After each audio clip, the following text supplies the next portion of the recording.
fantastic way to make your portfolio attractive to potential employers. Designing responsive websites is a common and useful task for UX designers, and here's why.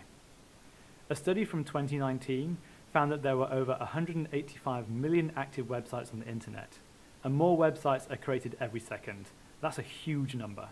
With so many active websites, the rate at which more websites are being created and the number of people with mobile phones, there's a big market for professionals who can design websites that are easy to use on any device. In other words, lots of businesses need responsive websites. In a survey of over 900 UX designers, 90% reported that they had recently worked on a website or web-based application, and 76% had recently worked on a mobile app. This statistic tells us that while designing mobile apps is important work for UX designers, employers will likely ask you to design web-based projects as well. By having experience in responsive web design in your portfolio, employers know you can manage the job. Now that we've learned more about what responsive web design is, why it's important, and how your portfolio can benefit from including a responsive website project, we're going to explore a new tool that you'll use to design a responsive website in this course, Adobe XD. I'll meet you in the next video.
Hello! Let's start exploring how to use Adobe XD together. Adobe XD allows you to create wireframes, mockups, and prototypes for digital products like websites and mobile apps. In this course, we'll use XD as we design a responsive website. At this point in the certificate program, you might be thinking, hang on, this sounds like Figma. Do I really need to learn another design tool? Well, in short, yes. Some companies might prefer one design tool over another, so you might not always have the choice of which tool to use. Knowing how to design and build prototypes with multiple tools can broaden your UX knowledge and qualifies you for more job postings. By the time you finish this certificate program, we want to make sure you can apply to as many job opportunities as possible. Eventually, you'll develop a preference for a certain design tool like Figma or Adobe XD or others, but you won't know which tool you prefer until you give some of them a try. In addition, knowing more than one tool helps you stay nimble.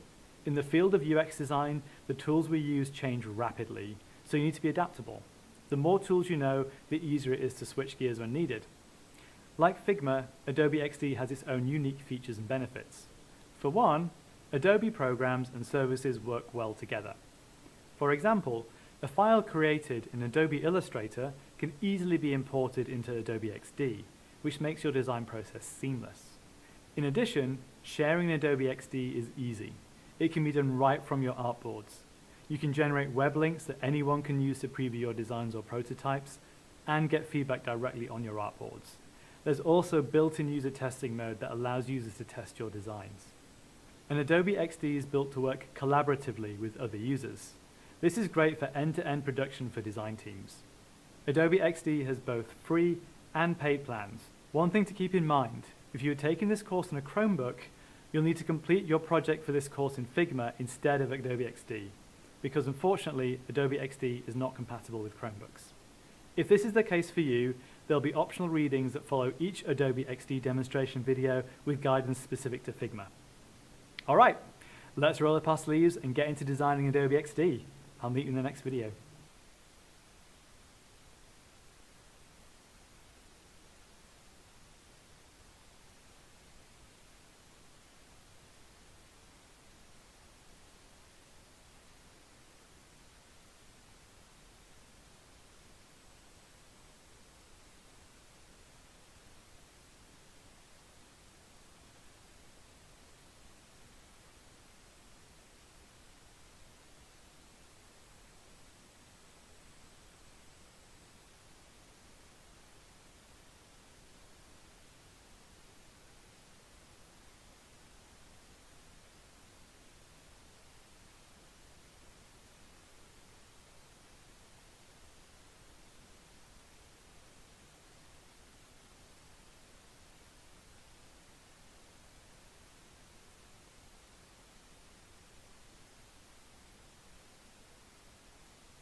Hey there, it's time to get started with creating designs in Adobe XD. Throughout this course, you'll design a fully functional responsive website. To demonstrate each step of the process, I'll be designing a responsive website for a local library. The website will include a search function, a catalog of materials, and the ability to reserve a book.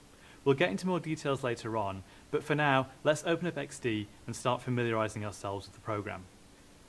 When you first open XD, you'll be greeted by the welcome screen. The welcome screen gives you the option to select the size of the device you want to design for, like a phone or a website.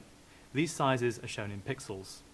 I'm going to focus on the website options since we'll be designing a website in this course. If you want to change the size of your web layout, you can click the drop-down menu here. But I'll leave this at 1920 by 1080 pixels for now. The number 1920 represents the screen resolution in pixels. I'm going to double-click the website tool to select this option. Now let's check out the main UI of Adobe XD. At the top of the screen, we have tabs like Design, Prototype, and Share. Clicking these words will switch you between the two work modes in Adobe XD, building your designs or creating a prototype. On the left side of the screen are the toolbox and the panel for libraries, layers, or plugins. In the middle of the screen is the canvas, where you'll create your designs. And finally, on the right side of the screen is the property inspector. I know this seems like a lot, but fear not. We'll break down each of these areas in the coming videos. For now, let's stay on the Design tab. This grey area is called the canvas and will house all of your artboards. We already have an artboard for a website, but let's add another so you can get a feel for the process. To add an artboard to your work surface, select the Artboard tool from the tool palette on the left. It's the icon above the magnifying glass that looks like a piece of paper with a folded corner. When I click this tool, notice how the panel on the right side changes and displays a list of artboards to choose from. I'm going to select Web 1920 again because I want my screen size and resolution to remain the same while I design different pages of my website. If I continue to click on the canvas, it will automatically add more artboards in the size I've selected. But I don't need any more artboards right now, so I'm going to go back to my toolbar on the left and choose the Selection tool, which looks like the pointer on a computer mouse arrow. Now that I've added more artboards, I'll create a quick heading for the library website. On the left, I'll find the toolbox tools I can use to design the artboards. The top tool, which is a Selection tool, will allow me to select and move entire artboards or individual elements in the artboards. The rectangle, ellipse, line, pen, and text tools can be used to create the designs on your artboard. The magnifying glass at the bottom will increase the size of my artboard.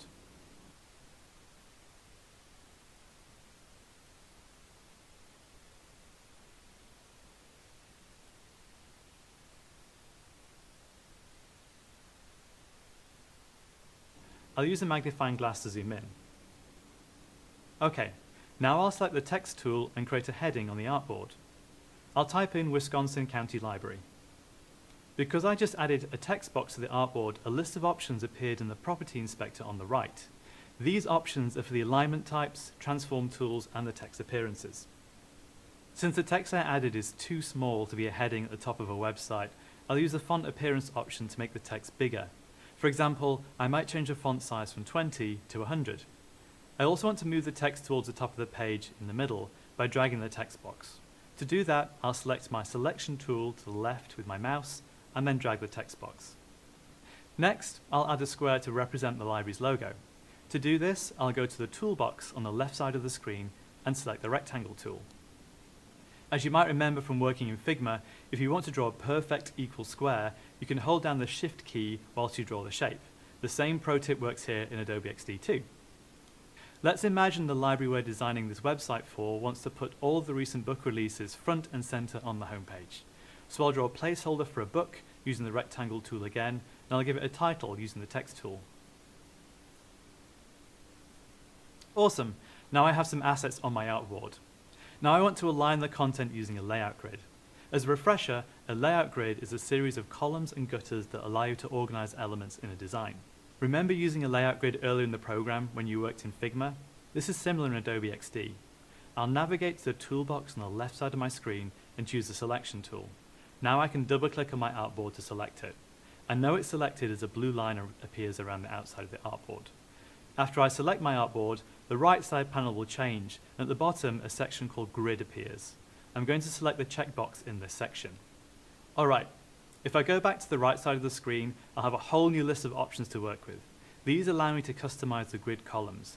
I can adjust everything from the color of the columns to the space in between columns and more. I'll play with these a bit so you can understand how they work. For example, I can change the color of the columns to purple by clicking on the checkered box beside the word column here. I can also change the number of columns from 12 to 14. And here's a pro tip. When you select the layout grid, Adobe XD will automatically populate a number of columns depending on the size of your artboard. For large artboards, like the desktop computer I'm using, it'll automatically create 12 columns. Generally, the smaller the screen size is, the fewer columns there will be. Next, I can change the gutter width. You might remember gutters from the last course when we worked in Figma. In Figma, the space between the columns were called alleys. Gutters and alleys are the same. They just have different names and different tools. Gutters separate the content you'll add to your designs. For responsive web design, which is the focus of this course, gutter width can change at different breakpoints, which are the cutoff points that define sizes for different screens. Adobe XD will also automatically calculate gutters based on the size of the artboard you created. In this case, the default gutter size is 16. I'll change this from 16 to 10 to show you how it's done. Last but not least, let's check out margins. Margins are the distance between the layout grid and the end of the artboard on all 4 sides. Let me share some inside scoop. You may want more space between the content and the ends of the artboard for a couple of reasons. 1, because it creates negative space, which can define components on a page. Margins give content space to breathe. And 2, margins can organize visual information by grouping items or images together. It helps users identify similar objects. By default, Adobe XD will show the left and right margins as customizable, which is the single value you see here. But I can change the margins for each of the 4 sides by selecting this icon here, which will reveal the 4 boxes that can be changed to your specifications. For example, if I want more space on the left side so I can put a navigation bar there, then I might increase the margin distance for that side only. I'll change that value on the left side to 250.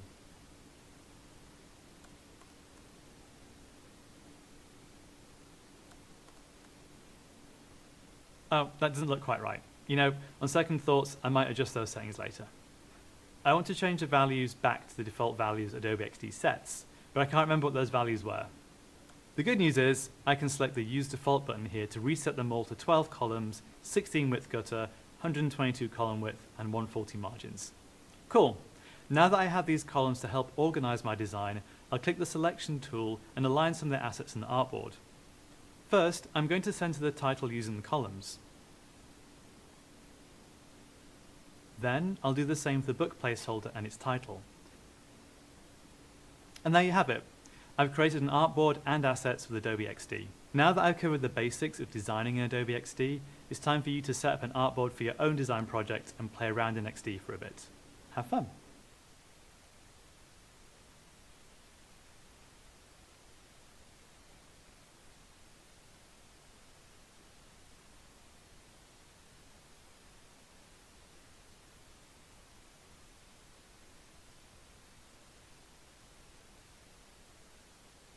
Hi again. Before we start creating wireframes and prototypes for a website in Adobe XD, let's take some time to think about who we're designing for, our users.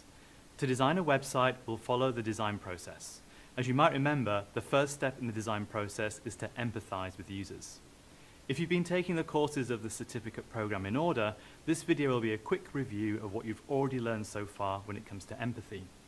If this is the first course of the program that you've taken, you might want to go back and revisit our earlier videos about empathizing with users before you proceed. Any concepts you might need to review in more detail are linked in the course reading. Let's get started. We always keep the user front and center when we design. One way that we can build great user experiences is to empathize with our users. Empathy is the ability to understand someone else's feelings or thoughts in a situation. Empathy is at the heart of the work we do as UX designers. As a UX designer, empathizing is your #1 superpower. Empathy helps you spot user problems, and solving these problems is the ultimate goal of UX design. One of the ways that we can better empathize with users is by creating an empathy map. An empathy map is an easily understood chart that explains everything designers have learned about a user. Empathy maps have 4 squares that address what a particular user says, thinks, does, and feels. So let's think about the library website. Imagine we've already conducted a few interviews with potential users. Now it's time to put together an empathy map for one of them, Lorena. Here's what that map might include.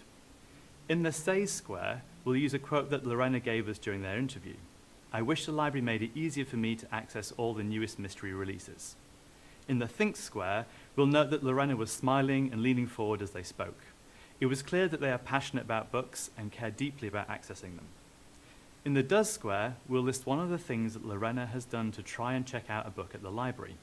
They dropped by the library in the late afternoon to look for new books to check out after school is finished for the day. In the Feel square, we'll list the question we asked Lorena during the interview and the words they attributed with their experience. We asked, "How did you feel when you found out the library didn't have your book?" And Lorena responded that they felt frustrated and annoyed. So why are empathy maps important? Well, empathy maps help us get into the user's mindset, which allows us to better identify their pain points. Pain points are any UX issues that frustrate the user and block them from getting what they need. Have you ever struggled to break the vacuum seal on an unopened jar of jam? That's an example of a pain point. The jar's design is blocking you from getting to the tasty jam inside. There are 4 categories that pain points can fall into: financial or money-related pain points, product, which are pain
points related to quality issues, process, which are pain points related to the user's journey, and support, which are pain points related to getting help from customer service. Identifying the pain points your user is experiencing will help you find potential problems that your design can solve. And this has great value for users and your brand. In fact, Google's mantra is, focus on the users and everything else will follow. Now that we know Lorena and their needs, we can identify their pain points. The first pain point is that Lorena can't access the library outside of operating hours. That pain point falls into the product category, because the library is considered the product and the user, Lorena, is having an issue using the product. The second pain point is that Lorena can only check out books from the library in person. This pain point falls into the process category because Lorena cannot get from point A to point B in the user journey. For example, Lorena found out the library did not have their book after commuting to the library. Understanding your users' needs, and more specifically their pain points, informs your entire design process and makes your product design invaluable. As you move forward in this course and in your first job as a UX designer, be sure to always keep users and their needs top of mind. Coming up, we'll continue to empathize with our users by creating personas.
Hey there!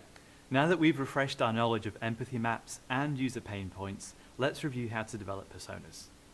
You might remember this from earlier videos, but personas in UX design are fictional users whose goals and characteristics represent the needs of a larger group of users. Although personas are fictional representations of your users, they're based on very real research. They help you and your team stay focused on user needs. Personas are also one of the most effective ways to give a clear direction to your design solutions. Changing a persona can change what you'll design. Personas generally include a photo and a short biographical section that explains a user's age, education, hometown, family situation, occupation, and any other relevant info. So let's go back to the library website we're designing. Using the information that I learned from conducting user interviews, I'll create my first persona, Shane. Shane's persona will be created from a combination of interviews I conducted with different potential users of the library website. When you interview users, take notes of the time when several users state the same specific pain point, motivation, or need. You'll use this information to build a persona that is representative of the group of users you interviewed. So for my persona, I'll say Shane is 48 years old. They have a GED and live in Milwaukee, Wisconsin. They're married and work as a car mechanic. Shane works 60-hour weeks and finds it hard to reach the library before it closes at 5 p.m. They rely on the library as a source for new books. Shane, unfortunately, has recently begun experiencing symptoms of arthritis. Now that I've covered Shane's background info, I can focus on their needs as a library user. I'll note that Shane's goals are to be able to reserve books on their schedule, to have books that they want to read available when they arrive at the library, and to read more political thrillers. Shane feels frustrated at having to arrange their busy schedule to reach the library in time to check out books before it closes.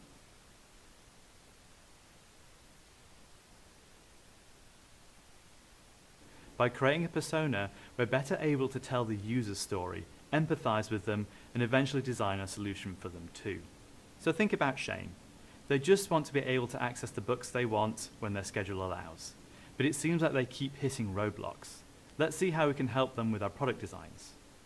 After this quick refresher on personas, you can get to work creating personas for your own design project. So get to it.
Hi again.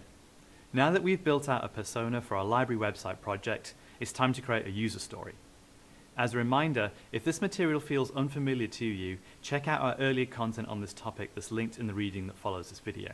Okay, before we actually build out a user story, let's quickly remember what a user story is. A user story is a fictional one-sentence story told from a persona's point of view to inspire and inform design decisions. User stories deepen our ability to connect to our users' needs. They also help us prioritize our design goals so we can pick the most important pain points for our products to solve, unite the team around the website's main goals, inspire empathetic design decisions that are truly centered around the user's needs, and personalized pitches to stakeholders to better demonstrate how our design will cater to each persona's main pain point. To build a great user story, you'll need a well-researched empathy map and corresponding persona that relates directly to your product. Let's use Shane, our persona for our library website, to build an example user story. Shane needs easier access to check out books. Their pain points include having to drive to the library to check out books that might not even be available, and being unable to access the library outside of the library's operating hours. Using this info, let's build Shane a user story. Each user story needs a hero, a goal, and a conflict. In this example, Shane is our hero. We know one of Shane's goals is to reserve books on their schedule. And we've learned that one of the main pain points, or the conflict Shane is facing, is having to rearrange their busy schedule to reach the library in time to check out books before it closes. You might remember our user story formula from earlier videos, which goes, as a role, I want to action so that benefit. In this formula, role refers to the who, action refers to the what, and benefit refers to the why of our user story. So let's fill out the formula from the perspective of our persona Shane. As a busy professional and book lover, I want to be able to reserve books on my own schedule so that I know my book will be available when I drive to the library to pick it up. From Shane's user story, we can determine that our website design should allow users to place holds and check out books in order to improve their access to the library services. User stories empower us to design for our target users and their unique pain points. Rooted in research, these stories are an invaluable part of the design process and help us make products that meet users' needs. Coming up, you'll have a chance to create user stories for your own design project. I can't wait to see what you come up with.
Hey there! You're starting to really empathize with users and are developing a stronger understanding of who your user is.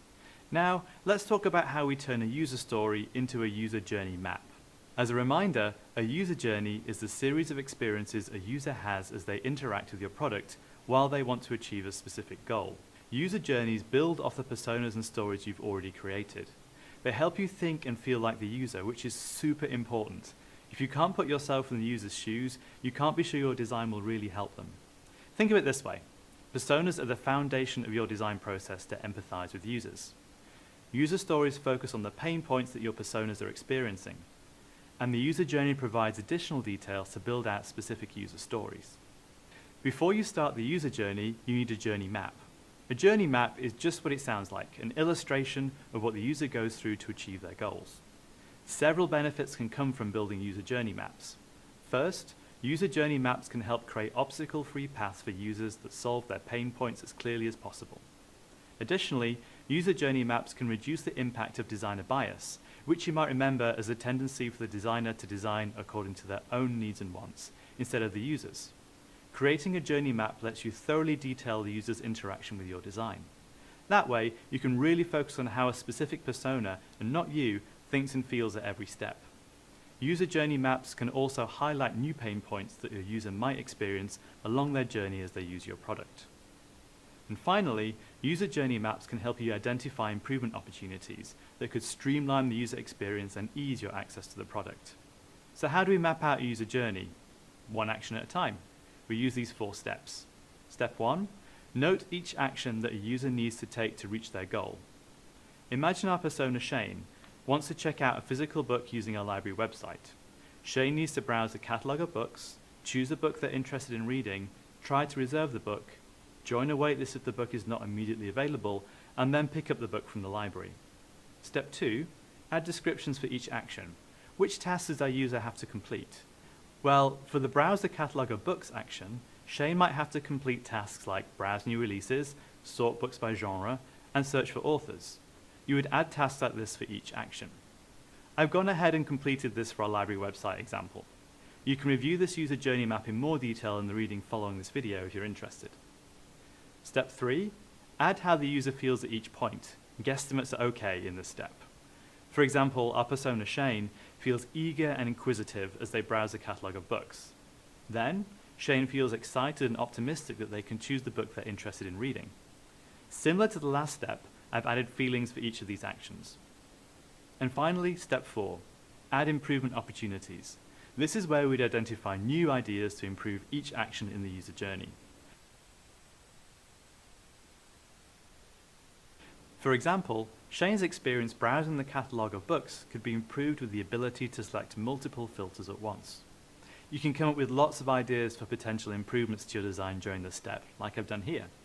Awesome. Now we have a user journey map that we can use to design a practical and useful website that meets the needs of Shane and our other users. Next, it's time to take what you've learned here and build your own user journey map. Remember, your research is your guide, and don't forget to double check your assumptions. Good luck.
Welcome back. Now that you've learned about your users and taken lots of steps to empathize with them, it's time to move on to the define stage. Let's use everything we've built so far to create a problem statement. As we previously discussed, a problem statement is a clear description of the user's needs that should be addressed. Great problem statements use human-centered language. It's also best practice for these statements to be broad enough to allow for creative freedom, but narrow enough to be solved by a design solution. Problem statements can be written using a simple formula. Start with the name of the user, add a short description of the user's characteristics, clearly describe the user's need, and explain why the user has that need. In other words, an insight about the user. Let's think about a problem statement for a library website and our persona, Shane. I use Shane's persona details, pain points, user story, and user journey map to create this problem statement. Shane is a busy professional and book lover who needs to easily find and reserve books online because they want their book to be available to pick up at the library. So what can we learn from a problem statement like this one? First, problem statements help us to establish goals. An effective problem statement tells us what the user really needs. Defining the goal clearly and concisely gets everyone on the design team on board and focused on the same thing. Second, problem statements help us understand constraints. We want to know what's keeping users, like Shane, from satisfying their needs. Third, problem statements help us define deliverables. When we finally solve the problem, what will we have to show for it? It's helpful to know what a design solution will produce. And finally, problem statements help us create benchmarks for success. All right, now that we've reviewed how to build a problem statement, you can come up with a problem statement for your own project. Good luck entering the define phase.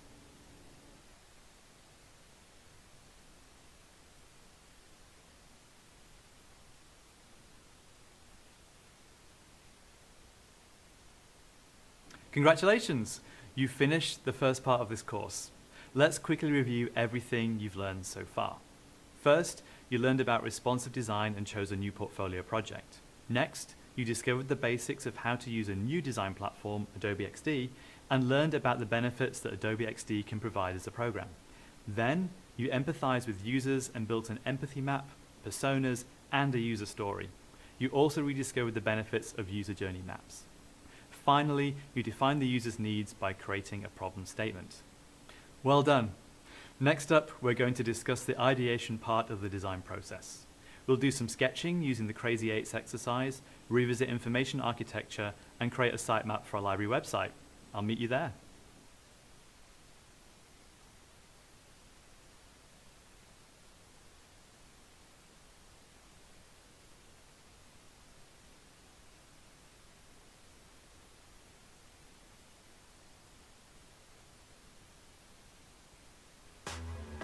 Welcome back. Earlier we discussed Adobe XD and you learned about its value as a tool for UX design. We also revisited the idea of empathizing with users, building user stories and creating user journeys. Then you defined the user's problem using problem statements. Now we're ready to explore how ideation helps UX designers create web designs. You may remember that ideation is a process of generating a broad set of ideas on a given topic with no attempt to judge or evaluate them. In this part of the course, we'll recall how to use competitive research to inform your designs. Then we'll do some sketching to come up with ideas for our website design using ideation techniques like How Might We's and Crazy 8s. Finally, we'll cover the importance of information architecture when creating website structures, and we'll learn what a sitemap is and how to build one. Ready to go? Let's get started.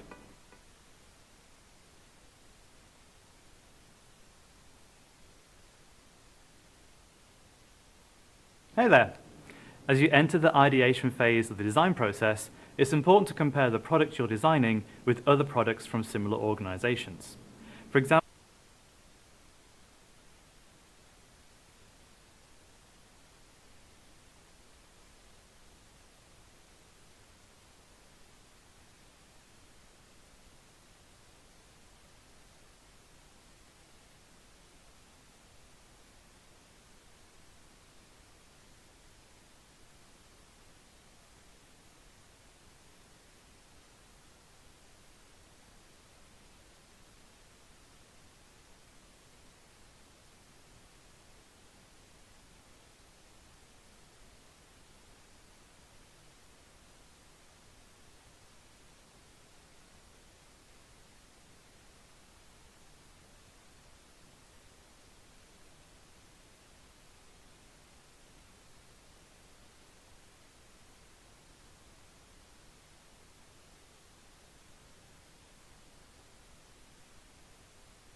example, understanding what other libraries are doing helps us create a relevant, valuable design for the website we're designing. That's where competitive audits come in.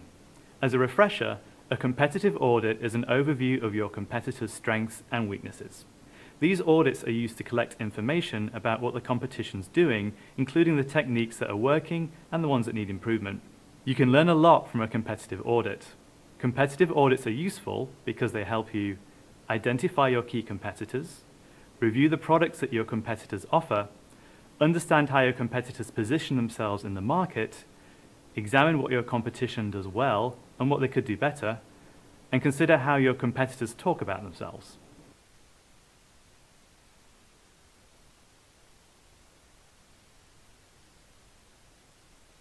So what do you consider to be your competition? To be thorough, you should indicate both direct and indirect competitors in your audit. Direct competitors have offerings that are similar to your product and focus on the same audience. Essentially, you're both trying to solve the same problem. Indirect competitors either have a similar set of offerings but focus on a different audience, or have a different set of offerings and focus on the same audience. So let's talk about direct and indirect competitors of the library we're designing a website for. Direct competitors to our library will be other libraries in the Milwaukee and the surrounding counties in Wisconsin, as well as online booksellers with a book rental option. Indirect competitors will include any place where you can purchase books, like used bookstores in Milwaukee and any online booksellers. Next, let's review the steps to conduct a competitive audit. The first step is to outline the goals for your competitive audit. Make sure your goals are specific to your product, users, and industry. The second step is to create a spreadsheet with a list of your competitors. You should aim to include about 5 to 10 competitors in your list. Some of them should be direct and others should be indirect. The third step calls out specific features you want to compare. This list of features should align to your goals for the audit. Fourth, research each company. You'll need to evaluate each competitor's website and take a note of your observations, focusing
on the features you listed in step 3.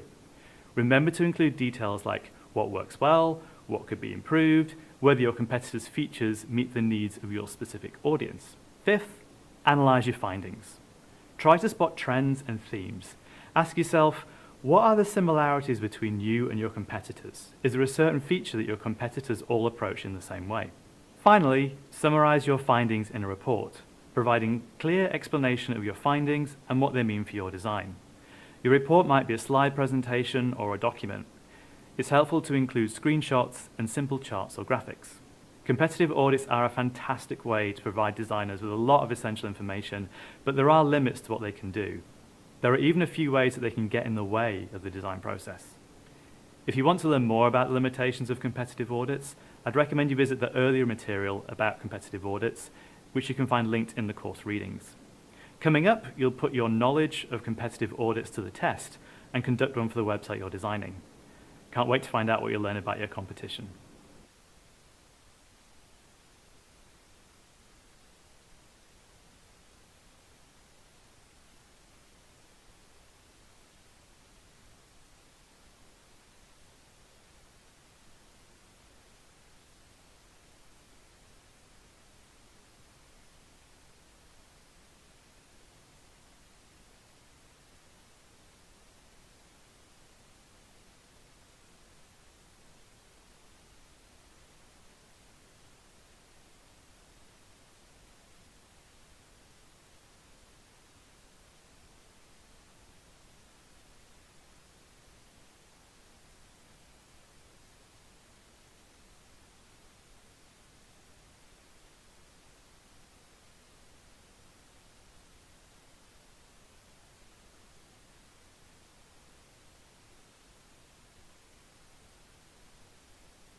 Welcome back. We know that UX design is about more than just making something look great.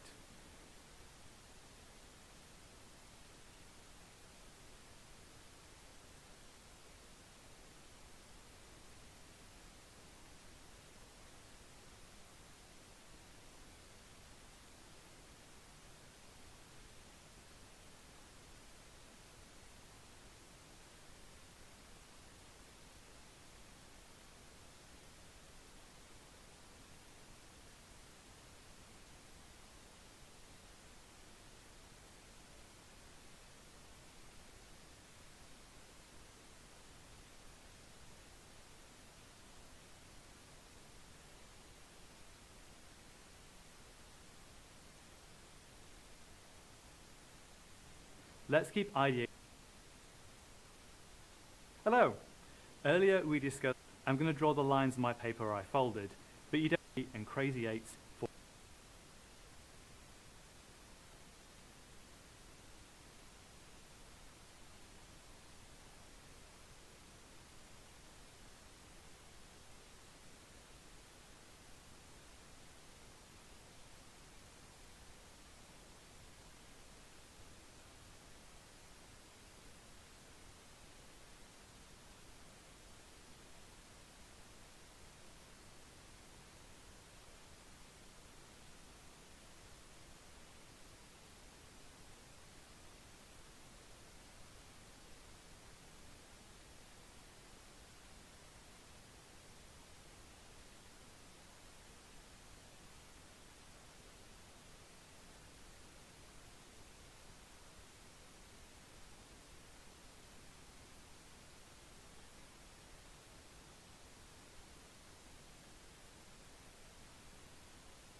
ni au drugstore, ni à la romerie.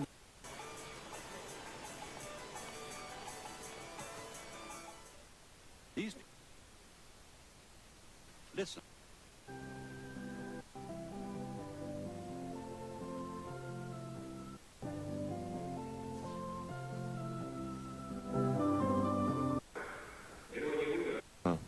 Regarde-moi.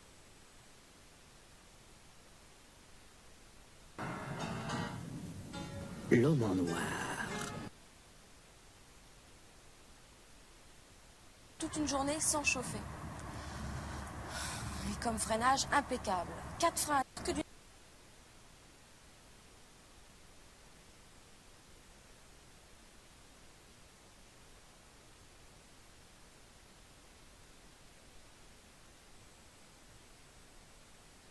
Tu fais de l'autostop?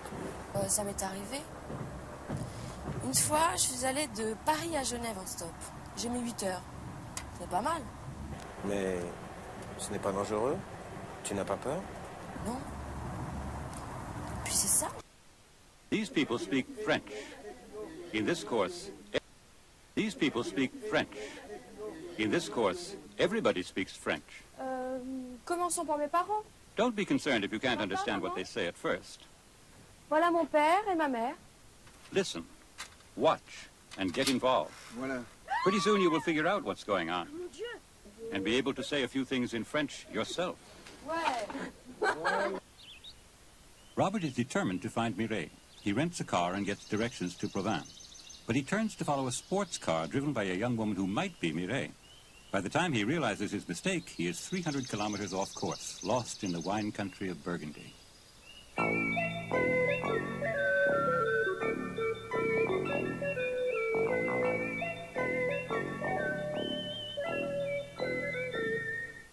Le lendemain matin, Robert n'a pas l'air en forme. On dirait qu'il a mal dormi cette nuit. Pourquoi? Je sais pas. Le lendemain matin, Robert n'a pas l'air en forme.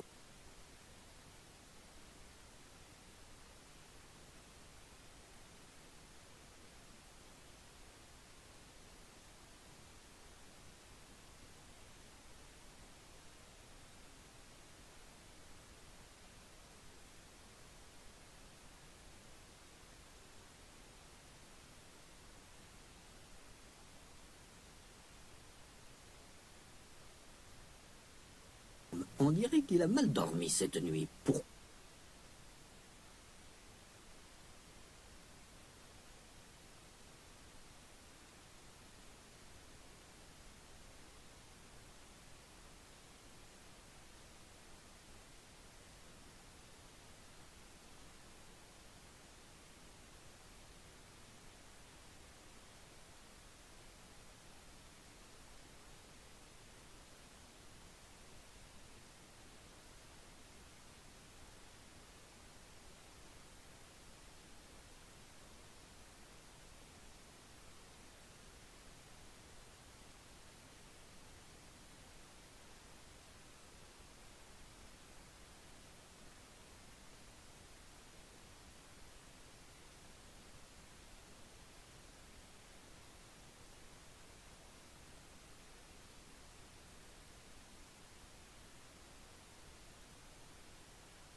Je sais pas.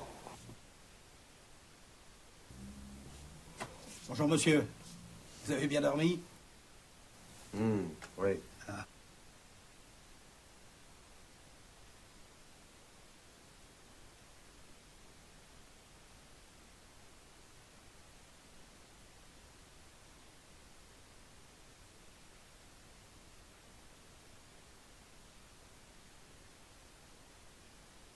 Bonjour monsieur.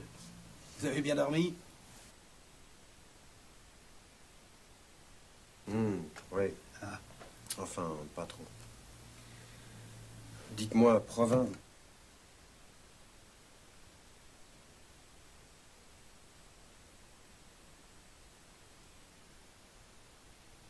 connaissez? Oui, bien sûr. Vous pouvez me dire où c'est?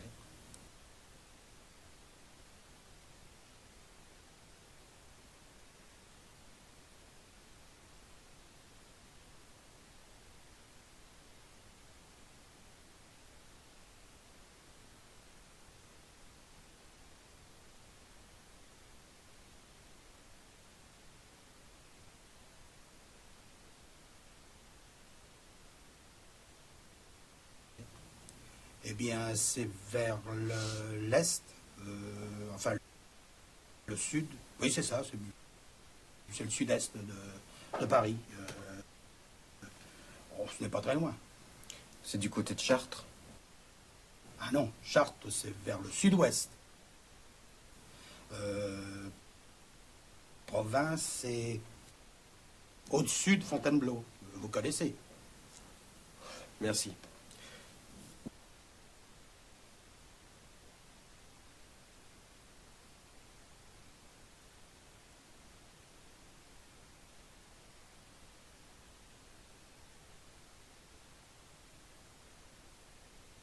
Vous savez où je pourrais louer une voiture? Ah oui.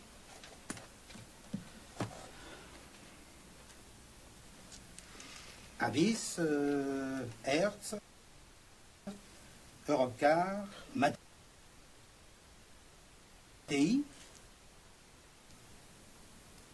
Pourquoi vous voulez louer une voiture? Oui. Allez au garage Shell, en bas du boulevard Raspail. Si vous voulez, c'est un ami. Dites-lui que vous venez de ma part. Merci.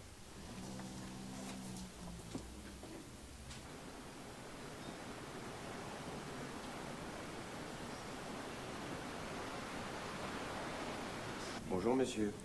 Bonjour. Je viens de la part du propriétaire du Home Latin. Je voudrais louer une voiture.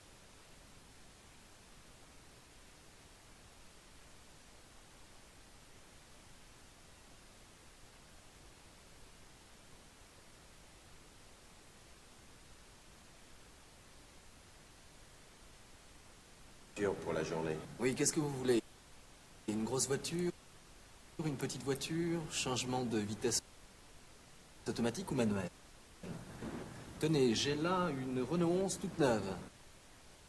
Avec 5 vitesses synchronisées au plancher. J'ai aussi une CX.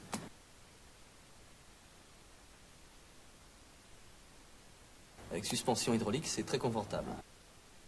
Oh, ça m'est égal.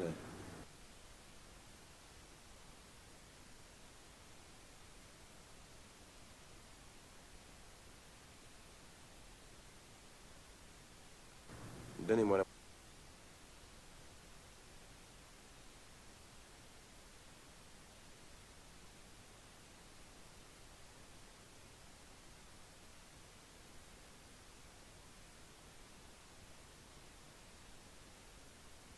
moins cher. Cet R5 là-bas, par exemple.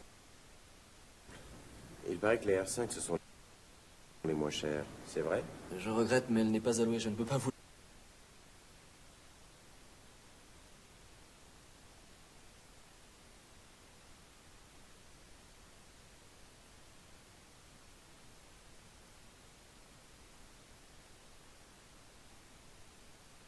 la donner. Mais si vous voulez, je peux vous donner une Peugeot 205. C'est ce que vous avez de moins cher. Oui, Bon.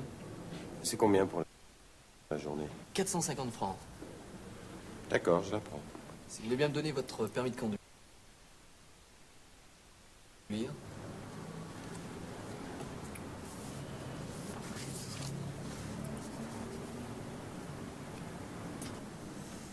Ah, un permis américain. Quelques minutes plus tard, Robert est au volant de la Peugeot. Pour aller à Fontainebleau, c'est par là? Oui, remontez le boulevard Raspail, là devant vous. Vous connaissez bien Paris? Non, pas trop.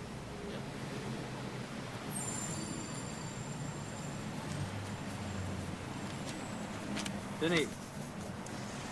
Je vais vous montrer. Vous êtes ici. Vous remontez le boulevard Raspail jusqu'à d'Enfer Rochereau. Vous verrez, c'est une terrasse.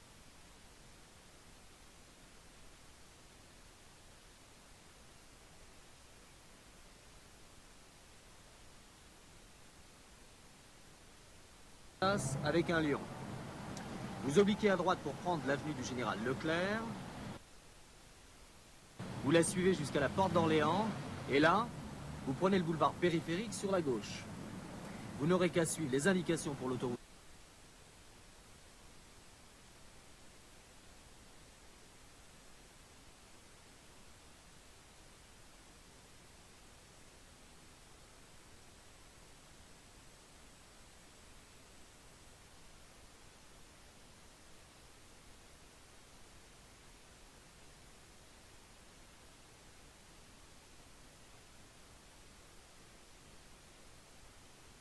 À 6, direction Lyon. Il y a des panneaux partout, il n'y a pas moyen de se tromper. Vous ne pouvez pas vous perdre. Très bien. Merci, au revoir. Au revoir, bonne route.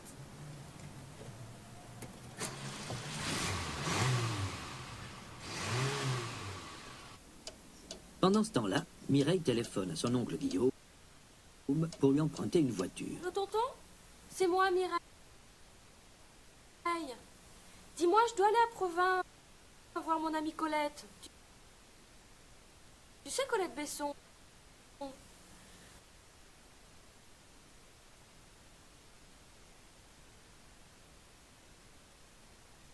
Est-ce que tu pourrais me prêter une voiture?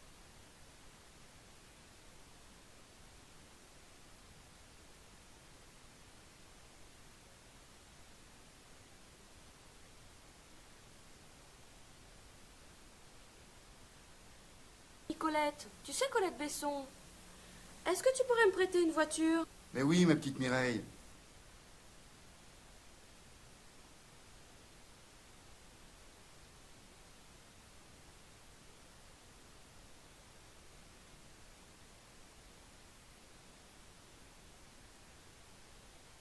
Bien sûr. Quand c'est que tu voudras, ça m'est...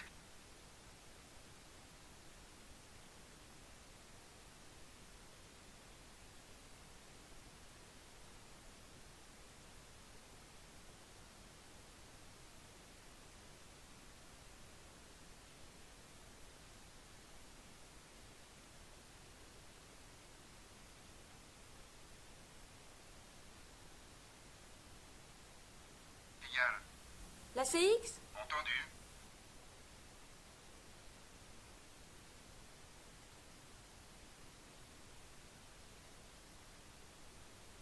Prends-la au garage quand tu voudras. Je vais leur téléphoner pour les prévenir. Je te remercie, au revoir. Pendant ce temps-là, Robert remonte le boulevard Raspail. Il arrive à la place d'Enfer Rochereau. La place avec le lion, obliquer à droite, prendre l'avenue du Général Leclerc, la suivre, jusqu'à la porte d'Orléans.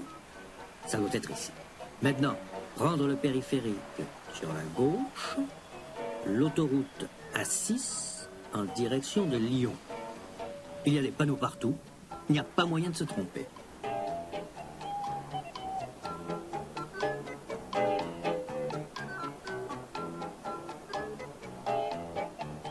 Trois heures plus tard, Robert est complètement perdu à 300 km de Paris, en pleine Bourgogne.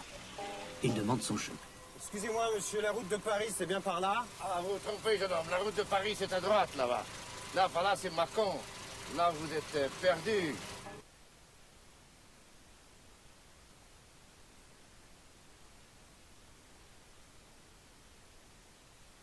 Voilà ce qui s'est passé. À Fontainebleau, il a voulu sortir de l'autoroute pour remonter vers Provins. Juste au moment où il sortait de l'échangeur, il a vu une alpine avec une blonde dedans qui s'engageait sur l'autoroute en direction de Lyon. Robert a fait aussitôt demi-tour et s'est lancé à sa poursuite. Robert fonce, le pied au plancher, mais l'Alpine refuse de se laisser dépasser.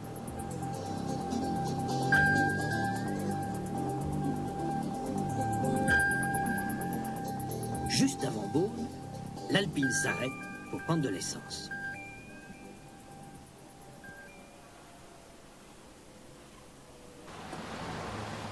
Le plein de super, s'il vous plaît. La blonde descend de voiture et se dirige vers les toilettes. Ce n'est pas bien.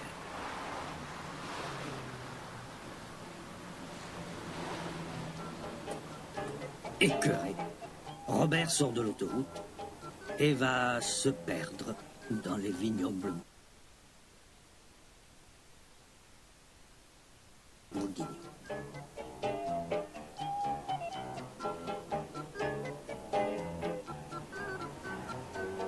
Alors que ce cordon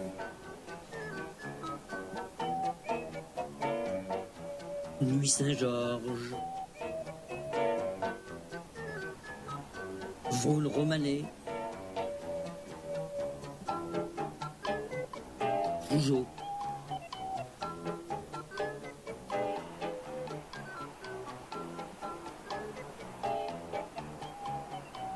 Chambol-Musigny, Gevrey-Chambertin,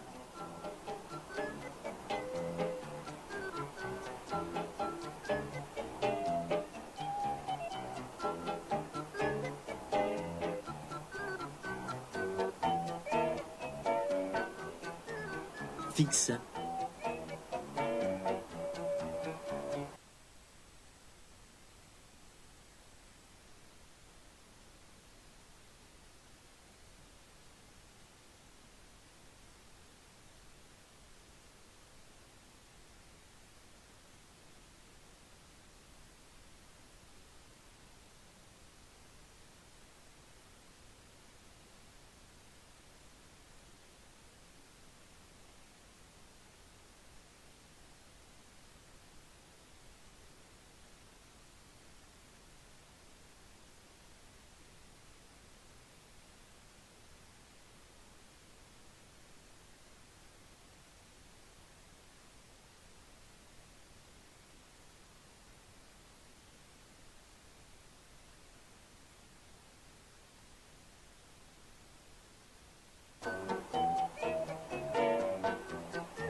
La dernière fois, Robert voulait aller dîner avec Mireille sur un bateau-mouche. Mais elle a dit qu'elle n'était pas libre, qu'elle allait chez une amie, boulevard Saint-Germain. Robert a pris un taxi. Pas en forme. En forme. Pas en forme. En forme. En forme. Le nord, l'ouest, le sud, l'est, le sud-est. C'est du côté de Chartres? Ah non. Je dirais une centaine de kilomètres à l'est de Paris. C'est à 90 km de Paris, vers l'est, sur la route de Troyes. C'est du côté de Chartres? Non, pas vraiment, non. Ah non, pas du tout, c'est dans la direction opposée. D'après le patron de l'hôtel, c'est un peu au-dessus de Fontainebleau. C'est au-dessus de Fontainebleau. Au-dessus, au-dessous. Au-dessus, au-dessous. Regardez. Mireille habite à cet étage. Ça, c'est l'étage au-dessus. Et ça, c'est l'étage au-dessous. Robert veut louer une voiture. Pour aller à Provins, évidemment. Le patron de l'hôtel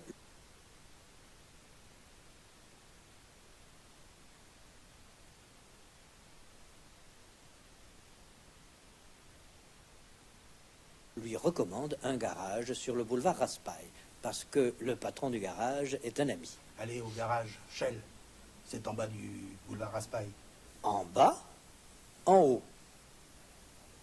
En bas, en haut. En bas, en haut. En bas, En haut. En haut. En bas. Il est où, Raymond? Il est en haut. En bas. En haut. En haut. En bas.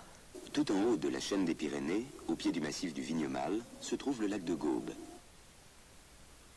Allez au garage, Shell. C'est en bas du boulevard Raspail. Vous pouvez y aller de ma part. C'est ce que Robert fait.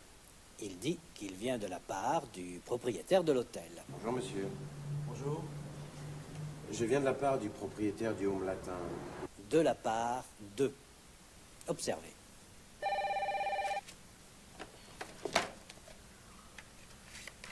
Allô? Oui, vous êtes bien chez Monsieur Bello? Oui, je vais voir s'il est là. C'est de la part de qui? Monsieur Charpentier, très bien. Ne quittez pas. Papa, c'est pour toi! Monsieur Charpentier à l'appareil! Robert vient de la part du propriétaire de son hôtel. Le propriétaire, c'est le patron. On peut être propriétaire d'un hôtel, on peut être propriétaire d'une maison et d'un jardin, on peut être propriétaire d'une voiture. Observez cette scène. Vous allez voir un propriétaire de voiture inquiet. C'est à vous la voiture 11027 SK94. 11027 SK94. Connaissez pas? Vitesse automatique ou manuelle, à main. Ça, c'est un changement de vitesse manuel, au plancher. Le garagiste lui recommande une CX, une voiture Citroën qui a une suspension hydraulique. C'est très confortable. Confortable. Regardez, le plancher, ce n'est pas très confortable, c'est dur. Un canapé, c'est plus confortable. Un banc, c'est moins confortable qu'un canapé. Une chaise en fer, ce n'est pas très confortable. Mais 2 chaises, c'est plus confortable. Et une chaise longue, c'est encore plus confortable. Mais le confort, ce n'est pas ce qui intéresse Robert. Le confort, ça lui est égal. Ça lui est égal. Robert veut la voiture la moins chère. Une 2 chevaux, par exemple, ou une R5. Ce sont les voitures les moins chères. Le garagiste a bien une R5, mais elle n'est pas allouée. Je regrette, elle n'est pas allouée. Écoutez ce que dit Marie-Laure, qui ne veut pas vendre son dernier chocolat. Donne-moi un chocolat. Il ne m'en reste plus qu'un. Je te l'achète. Combien? 50 centimes. Je regrette. Ce chocolat n'est pas à vendre. Je le garde.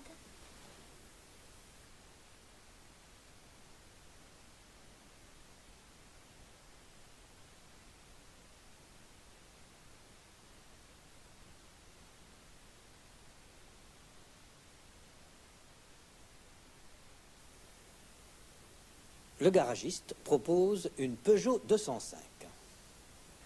C'est plus cher qu'une 2 chevaux ou une R5, mais c'est ce qu'il a de moins cher. C'est ce que vous avez de moins cher? Oui. La Citroën, c'est ce qu'il a de plus confortable. L'Alpine, c'est ce qu'il a de plus rapide. La R5, Peugeot de...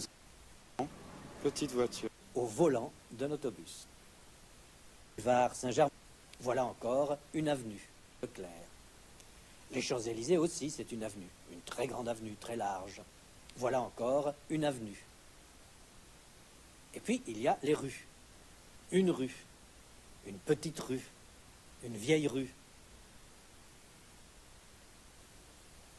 Et puis, il y a les places. La place Saint-Michel, la place de la Sorbonne, la place de la Concorde, la place Vendôme, la place de la Bastille, la place de l'Étoile, la place Saint-Sulpice, une place en province, une autre place en province, une autre place.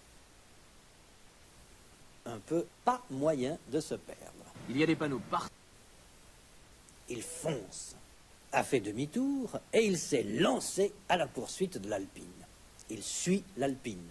C'est une poursuite. Il fonce. Il va aussi vite qu'il peut. Il se dépêche. Il fonce.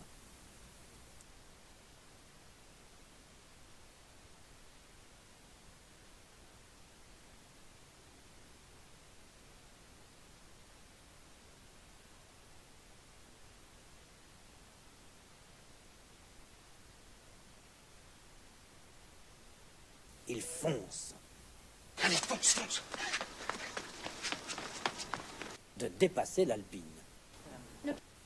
Et tonton Guillaume. À 8h17. À tonton Stépano, partout. À part de Monsieur Dupont. Monsieur Dupont, connais pas.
the uncle or aunt อยู่ข้างหน้าหน้าหน้า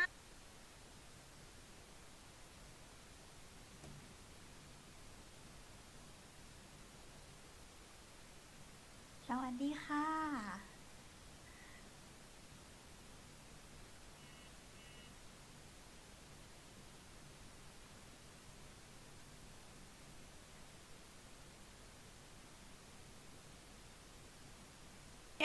ตั้งแต่ปีที่แล้วหรือเปล่า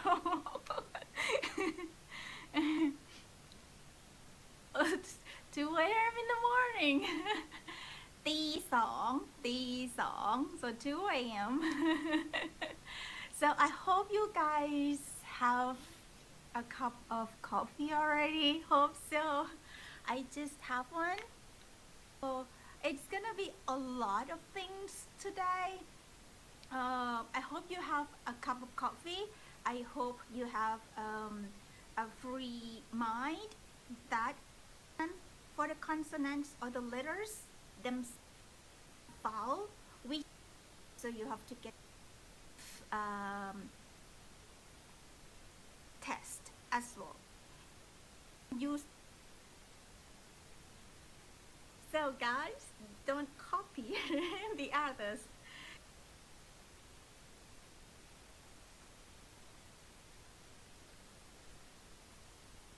It's a short one. Both of them are in the same tone, which is in mid-tone, but the first one with the short vowel, it sounds gong. And then the second one with a long vowel is gong. So you can notice that the long one kind of like gong, and the second one, the first one is just the same tone.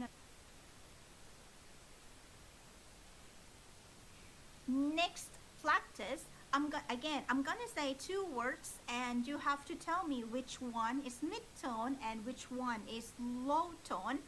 They are in the same root sound. The first one, ma, ma, ma, ma, ma, ma. Which one is mid? Which one is low?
Is Thai language easy to learn?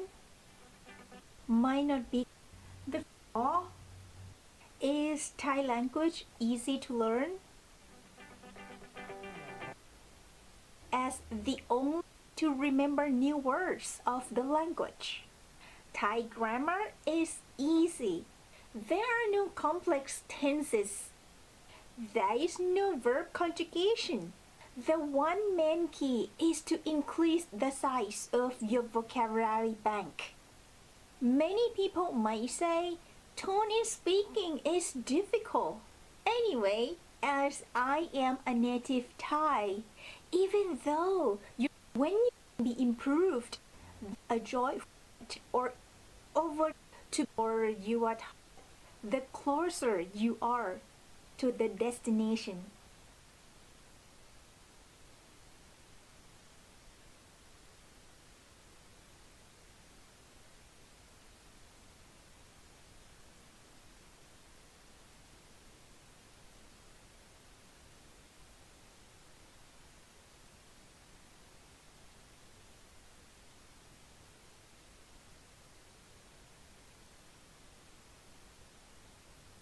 The first one, in English, the pronoun for I is only I, but for Thai, we have so many words for I.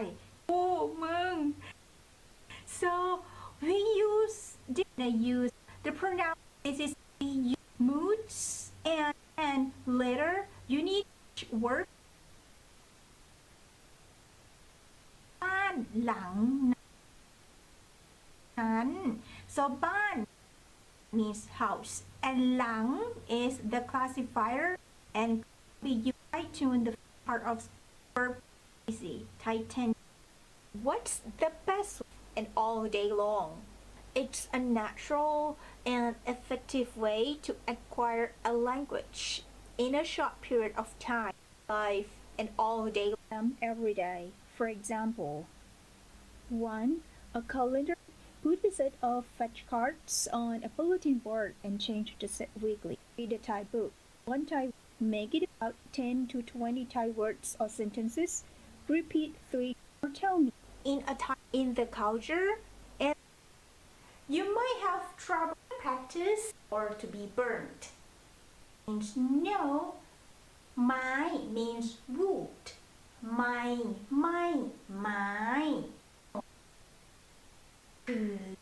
ฝืนพี่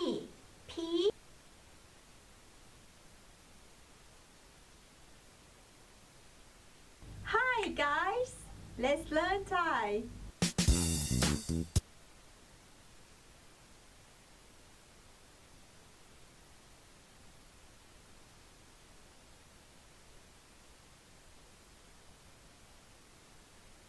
Hi guys. You can always call you.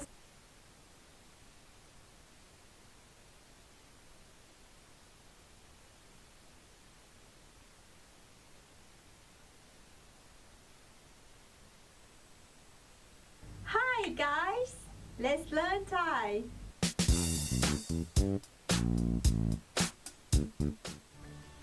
These videos that you have to know. The very first word that you have is sabai. Morning, good afternoon, formal way to say how are you. And bear in mind, one is ขอบคุณ two is sorry in English. Use the word ไม่เป็นไรครับ It's just like this. And if you're thirsty, then you say หิวน้ำ. The food is tasty and very delicious. Then you add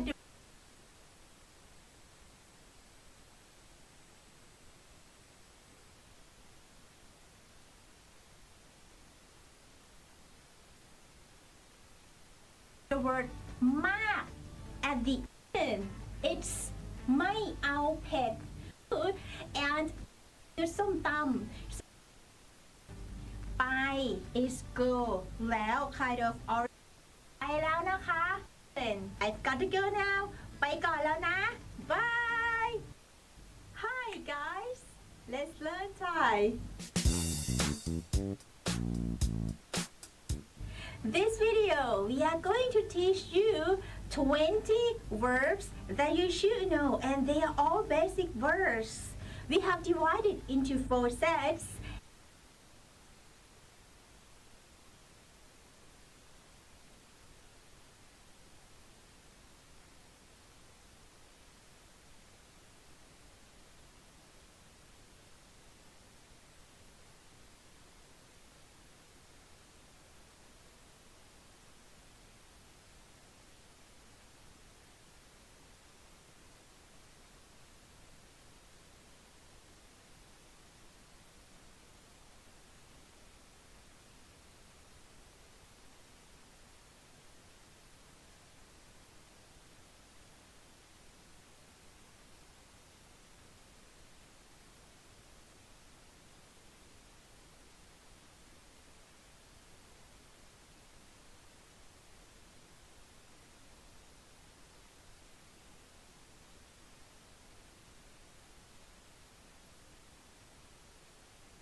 and we try to make you sad.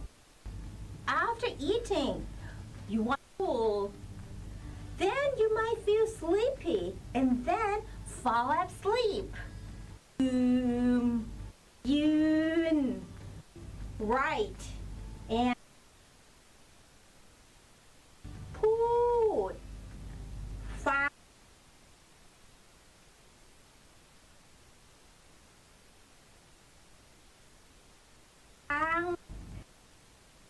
นั่ง รัก ชอบ Get to like and share and subscribe to our YouTube. Hi guys, let's learn Thai. I and you, but in Thai language there are many. Depends on the situation or context. The first one, ผม for a boy.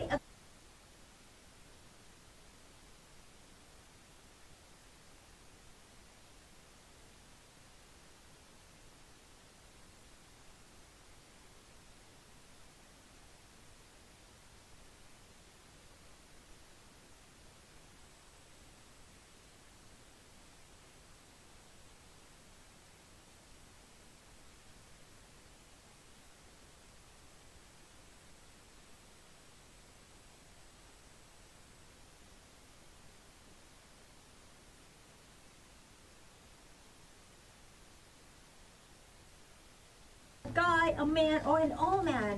Like if you are male.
You can always use this word ผม to represent that you are male. For a woman, you can use ฉัน or ฉัน but we actually don't normally use this word. I normally call myself by my name, and ฉัน or ฉัน is kind of like old-fashioned to be กระผม and ฉัน to be ดิฉัน. So these two words are kind of old-fashioned and they are formal. Sometimes when I call myself เรา and then I call my friends แก but in this case, those friends person you can call be used with เรา so if there's only one, which means yourself เรา speaking to someone who is older than me, like speaking to my grandfather or my grandmother, I would call myself หนู So even though you are a boy or a girl or a man or a woman, you can always call yourself หนู when you're speaking to someone who is really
So it's just like many times when I speak to they are small and they are younger than me, like a lot younger than me. If you have a girl sweet, if you call yourself cow, the simplest way is to call yourself by your name, who's already not choosing the word kun at the beginning, and then his or her name. You need to know, right? A younger than you, then you PA, PB, and then Nong B. And if you're not sure, the other people use egg, so cow and to egg for egg, so cow. You call yourself and small and they are younger than me, like a lot younger than me. They're a young boy or a young girl.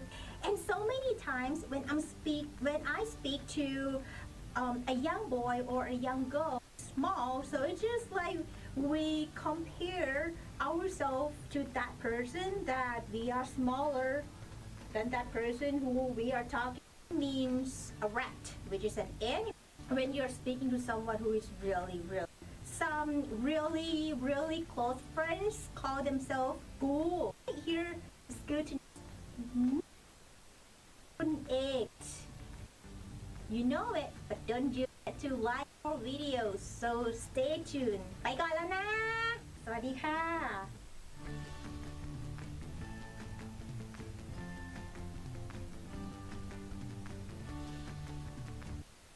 Hi guys, let's learn Thai. It's beef, subject, verb, and object. In Thai, it's exactly the same. เขากินเนื้อ subject, verb, and object. Number 2, Thai language doesn't have verb to be. So many times, if you speak to Thai people, we forget to say is, am, are, or was word easily because we don't have verb to be. But we have the verb to represent verb to be, which are เป็น you, คือ which I will explain further in the next video. The third one, in English, you need to have one main verb, but in Thai language, we can just put verb and verb and verb together. For example, in English, you say stop drinking. In English, you need to change from drink to be drinking. But in Thai language, we just say the verb yut and doom without changing any second verb. The fourth one, we don't have tense. In this case, I mean in English, you need to change the verb according to the tense to be continuous, to be past tense, to be perfect tense. But in Thai language, we don't need to change the verb at all. We just need to add extra word to communicate the meanings that we want. So it's all about vocabulary, not all about the tense. The fifth one, in English, you need to describe one object by adding adjectives in front of the noun or in front of the object. But in Thai language, we say the object first and then followed by the adjective or what cars. So you say the adjective first. You have plural form the object, for example, classes or cats or cars.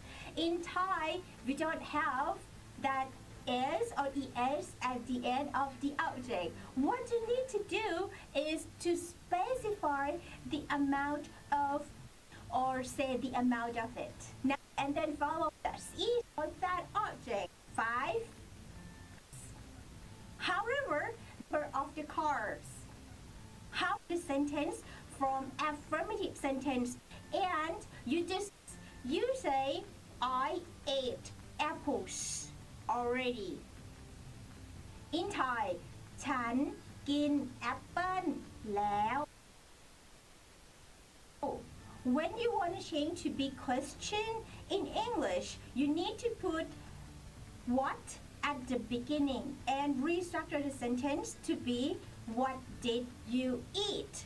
But in Thai language, you don't need to restructure the sentence. You just need to add the word อะไร or what at the position that you would like to know. So it's gonna be เธอกินอะไรมา So you just put อะไร instead of apple, and that's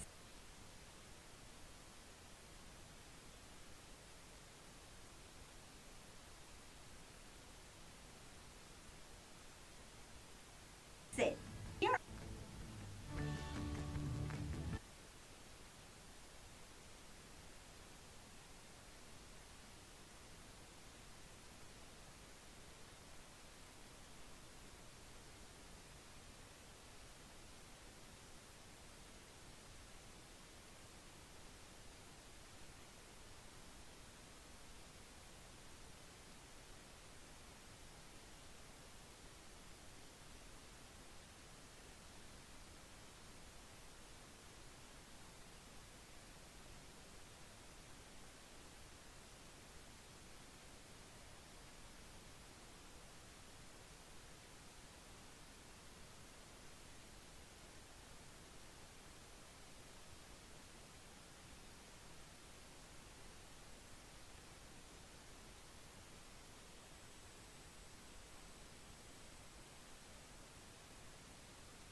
คุณมาจากที่ไหนครับ คุณมาจากที่ไหนครับ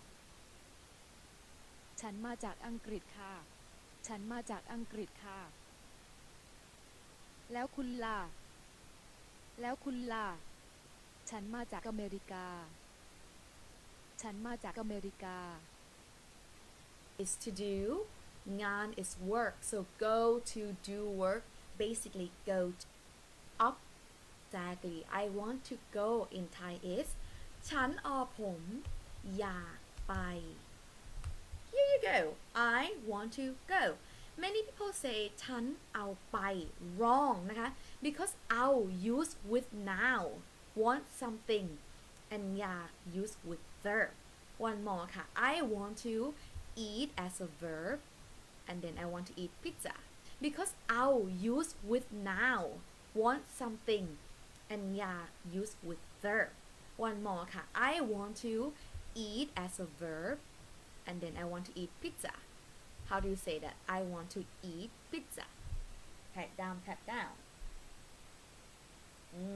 tap down tap down so the word I want the sentence I want to eat pizza is ฉันอยาก and then to eat is กิน pizza correct very good job many people คุณอลามนะคะ ask me the difference between เอา and อยากนะ remind you again เอา plus noun อยาก plus verb take a look on this sentence เอา but this one ค่ะ I want to eat pizza for example ทำอาหาร the word ทำ what does it mean again ทำ is to do อาหาร is food นะคะอาหาร is งาน is work in สุขุมวิท I work in สุขุมวิท so I is ฉันนะคะฉันนะคะ alright life นะคะ because my Thai language is เป็นไทยกับso the word let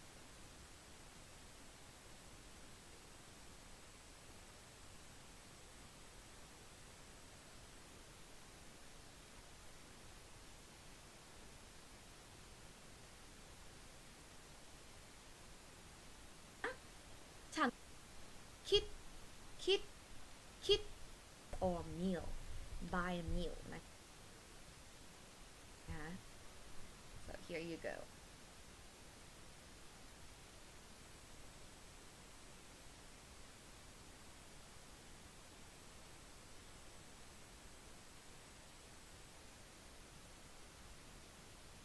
but I think that for example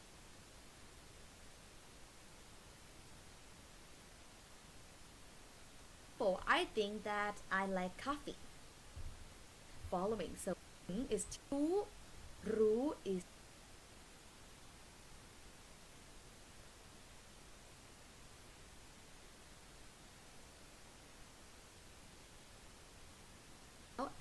แล้ว that somebody say ขอบคุณ to you or thank you to you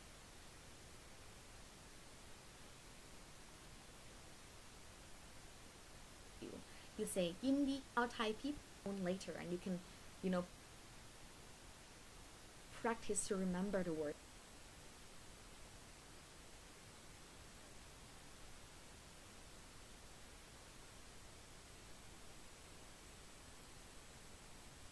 later อังกฤษ a little bit ฉันพูดไทย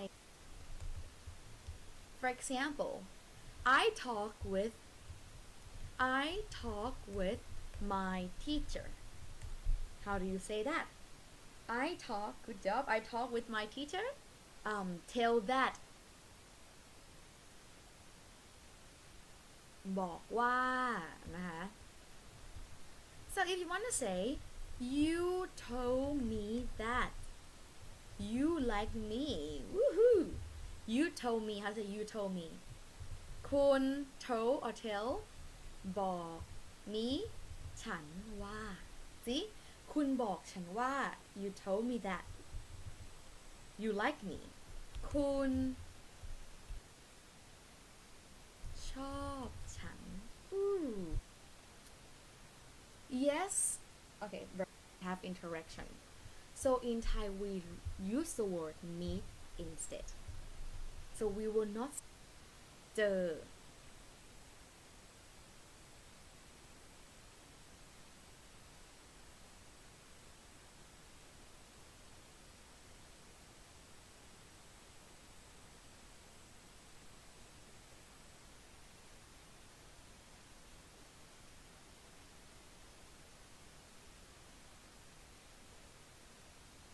เจอ John is like ไปเจอกัน What is it called in Thai? For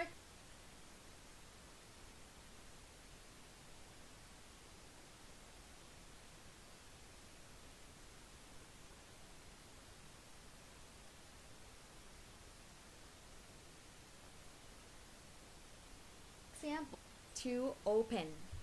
ปิด is to close. เปิด open. ปิด close.